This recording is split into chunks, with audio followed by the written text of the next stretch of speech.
Imaginez un pays entier retenu en haleine. Imaginez un murmure qui se transforme en rumeur. Puis une rumeur qui devient un tremblement de terre politique, social et même sentimental. Ce soir-là, à Dakar, rien ne semblait normal. Les rues habituellement bruyantes semblaient chargées d'une tension presque électrique. Dans les salons huppés, les conversations étaient étranges, hachées, comme si chacun répétait la même question sans oser y croire. Les téléphones vibraient, les messages circulaient à une vitesse folle. Et même dans les quartiers populaires, l'atmosphère ressemblait à celle d'un jour de grand événement national. Un chauffeur de taxi aurait murmuré à son client « Frère, je crois que le Sénégal va entrer dans son histoire ce soir. » Dans les cafés, dans les maisons, dans les bureaux. Une seule phrase traversait les esprits, glissait à travers les conversations, s'infiltrait dans les doutes. Est-ce vrai? Le président aurait-il vraiment décidé d'épouser une troisième femme? Mais ce qui rendait la nouvelle encore plus explosive, ce n'était pas seulement le nombre. Non, c'était l'identité de cette mystérieuse troisième femme. Une femme dont personne, absolument personne, n'aurait imaginé l'arrivée au sommet de l'État. Une femme dont le nom circulait déjà en secret dans les couloirs du pouvoir, mais que personne n'avait réussi à identifier clairement. Dans les couloirs du palais présidentiel, les gardes étaient nerveux. Certains conseillers marchaient rapidement, d'autres chuchotaient avec insistance, tentant de comprendre ce qui se préparait. Le Sénégal était sur le point de découvrir un secret soigneusement gardé. Un secret qui pourrait bouleverser les équilibres, raviver les rivalités et redessiner les contours du pouvoir féminin autour du président. Et pendant que les médias tentaient désespérément de confirmer les informations, une certitude s'imposait déjà dans la conscience collective. Quelque chose de gigantesque était sur le point d'être révélé. Ce que personne ne savait encore, c'est que cette annonce allait provoquer des secousses non seulement dans le pays, mais aussi à l'intérieur même du palais, là où deux premières dames cohabitaient déjà dans une harmonie fragile, une harmonie prête à éclater à la moindre étincelle. Ce récit, chers spectateurs, est une histoire fictionnelle, un drame imaginé pour vous, inspiré de la tension, du pouvoir et des intrigues qui enflamment la toile. Installez-vous confortablement, car ce que vous allez entendre maintenant est une plongée totale dans un scénario explosif. La supposée union du président du Sénégal avec une troisième femme et les conséquences inimaginables qui en découlent. Alors retrouve-moi tout juste après le générique pour avoir plus de détails.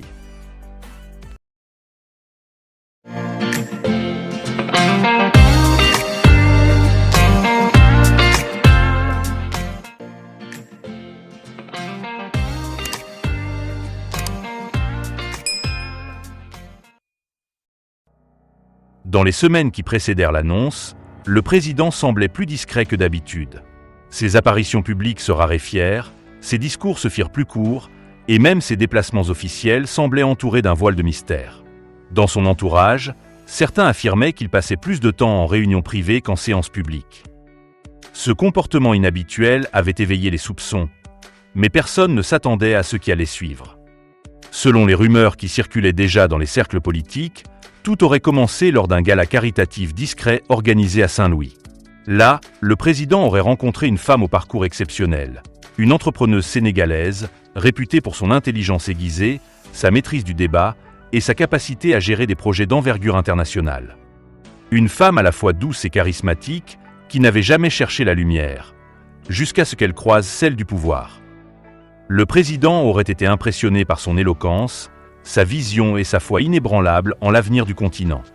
Peu à peu, dit-on, des rencontres professionnelles se seraient transformées en échanges plus personnels. Rien d'officiel, rien de public, mais suffisamment pour semer le doute chez les plus fins observateurs de la vie politique.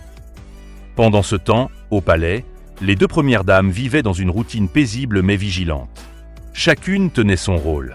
L'une, protectrice et discrète, restait proche de la famille, des causes sociales et du cœur des populations. L'autre, élégante et stratégique, s'occupait davantage des projets internationaux et des réformes éducatives.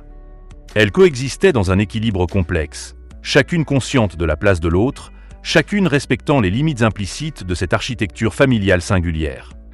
Mais l'apparition d'une troisième femme venait tout bouleverser. Lorsqu'un conseiller très proche du président murmura cette possibilité dans un cercle restreint du palais, ce fut comme si le plafond s'était fissuré. Certains avaient cru à une blague, d'autres à une provocation politique. Mais très vite, la tension monta. Une réunion urgente fut organisée avec l'état-major de la communication présidentielle. Les conseillers se disputaient, incapables de trouver la bonne stratégie. Devait-on démentir? Fallait-il garder le silence? Ou préparer le peuple à un choc monumental? La réalité, comme toujours, était plus complexe. Le président, lui, semblait déterminé.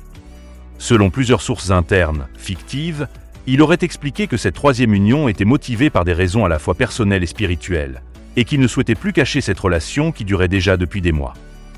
La nouvelle finit par atteindre les oreilles des deux premières dames. La réaction fut immédiate.